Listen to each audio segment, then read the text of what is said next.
Do you want to live longer, healthier, and reduce stress in your life? Get yourself a dog right now. If you want to learn more, come join me.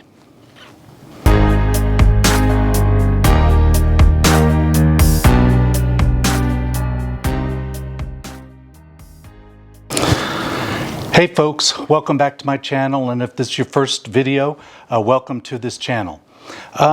Today I want to talk to you, obviously, about dogs.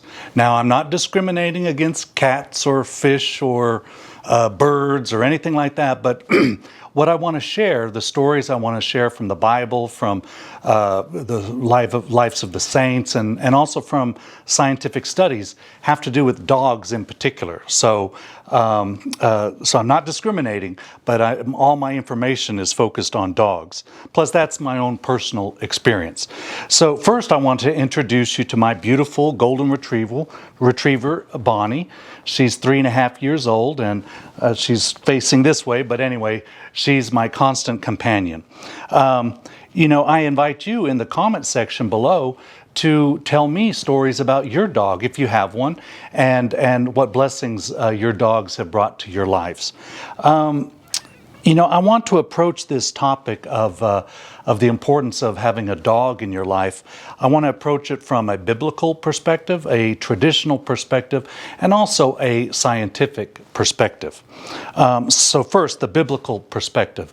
In the Old Testament, in the book of Tobit, chapter 5, verse 16, we hear the archangel Raphael. He's appearing in human form to Tobit. And he speaks to Tobit about Tobit's son, Tobiah, who is about ready to go on a very perilous journey. And Raphael, in human form, he says to Tobit, he says, "I will go with him. Do not fear. In good health we will leave you, and in good health we will return to you, for the way is safe." Now, of course, it's safe when you've got an archangel walking with you. But also what's interesting in this story, we find a dog is mentioned in the story. The dog is mentioned at the beginning of this journey and at the end of this journey, journeying with Tobiah and the archangel Raphael. Now, this story, which in many ways it's symbolic of our own journey of life, our own journey here on earth, a journey that includes angels and animals to accompany us. Some have speculated that the dog in this story was another angel in a canine form, a notion which would certainly be very pleasing to many dedicated dog owners. But the appearance of this dog in this particular story in all of the Bible is significant because, dogs both in the Old Testament and the New Testament, they don't get a very good rap. They're not spoken very highly of, except in this one particular story. And we also know that the dog in this story has appeared in many works of art depicting the various characters on this journey. Tobit, Tobiah, Saint Raphael, and of course the dog. In this story, the dog doesn't do much. Instead, the dog many ways is symbolic of protection, symbolic of faithfulness, and symbolic of accompaniment. Overall, the figure of this dog seems to be a trivial detail in this story, but it was not insignificant to the early Christians. The venerable Saint Bede, who was an English monk and a great scholar, a very prolific writer and Bible commentator, in his 8th century commentary on the book of Tobit, he told us not to dismiss man's best friend so quickly.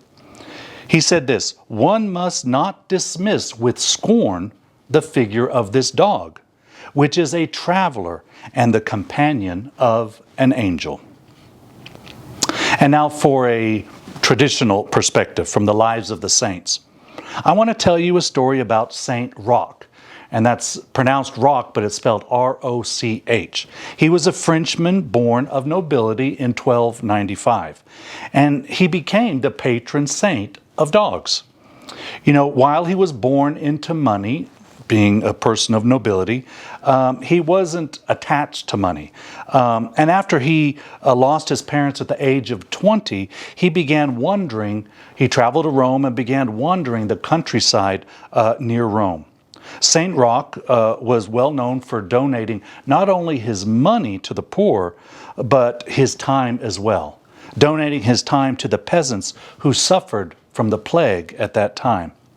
You know, after years of helping others, donating nearly his entire fortune and helping others suffering from the plague, St. Roch himself eventually caught the plague. And not wanting to burden others with his care, he wandered into the forest to die alone. As he suffered and starved alone, he was discovered by a stray dog. St. Roch fully expected the dog to attack him and to end his suffering. Instead, the dog brought him food to eat. Every day the dog would return to him with food, and the dog stayed by his side to accompany him and to care for him. It is said that the hunting dog healed St. Roch by licking the wounds that the plague had created and bringing the man food every day to keep him alive. Together, St. Roch and his newfound four-legged friend began traveling again, and eventually they returned back to his home country of France. After they returned to France, St. Roch and his dog were falsely accused, and they were arrested as spies. They would both spend the next 5 years together in prison. And during that time, his faithful companion would support him. St. Roch, he never mentioned his nobility to the prison officials, and as a result, he agonized in jail under these false allegations for 5 years until his death. You know, while history does not tell us, unfortunately, what happened to the dog, you know, many feel certain that this dog appears in the form of every dog in our own lives. And now a scientific perspective. You know, unconditional love, devoted companionship, constant entertainment.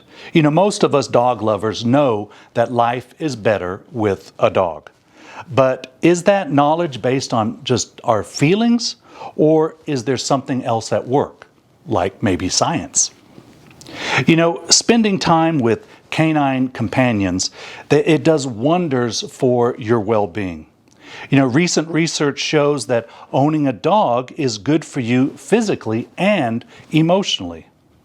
Dogs make us happier, healthier, and helps us to cope with crisis and loss in our lives.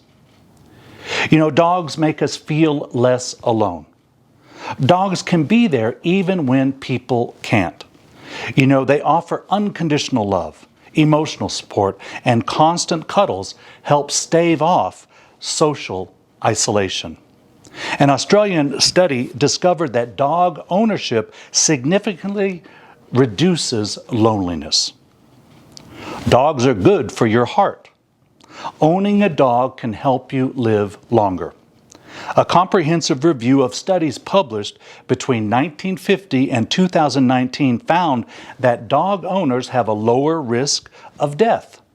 Studies suggest that dog owners have lower blood pressure levels, improved responses to stress, which is a major cause of cardiovascular problems. Dogs help us to stop stressing out. You know, your canine companion can offer you comfort and ease your worries.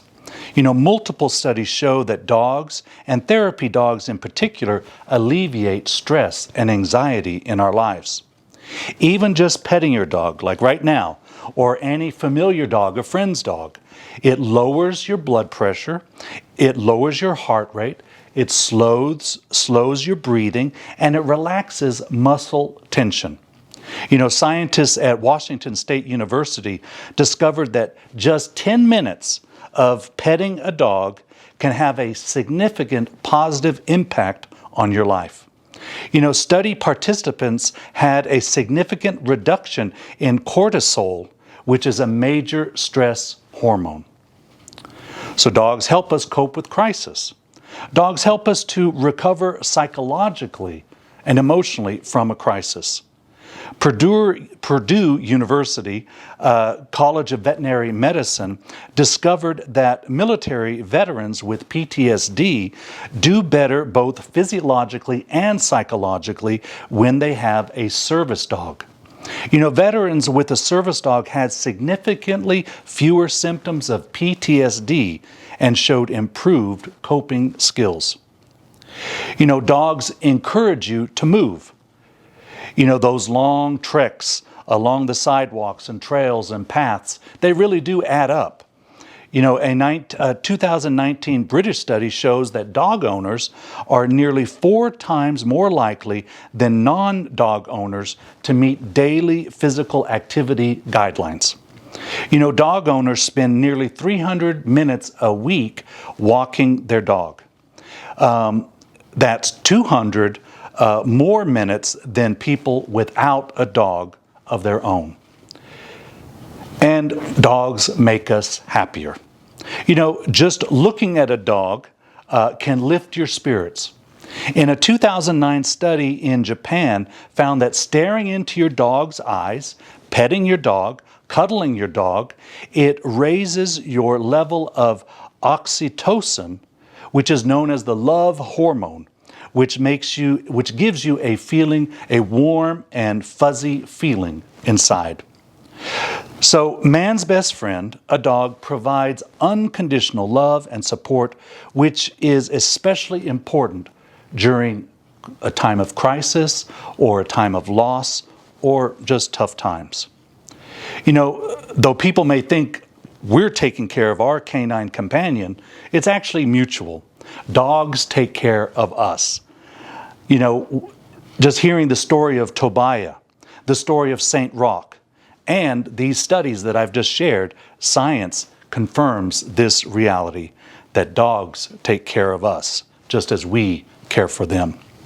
You know, if you don't have a dog, I hope I've convinced you to get one. If you do have a dog, I hope this gives you a greater appreciation for your faithful canine companion.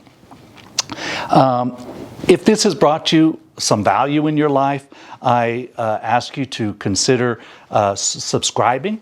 I ask you to ring that notification bell and to like this video. And also, I want to invite those of you who've already subscribed and those who haven't subscribed. I'd like to start communicating with you maybe on a more personal level, a more direct level. And so I invite you to email me at thebusinessofliving1@gmail.com. thebusinessofliving1@gmail.com. Let me know what you think. You can also put it in the comments below. And I just want to start to get to know my subscribers and even non-subscribers a little bit more. And I just thank you for watching. God bless you. And God willing, I will see you next Monday.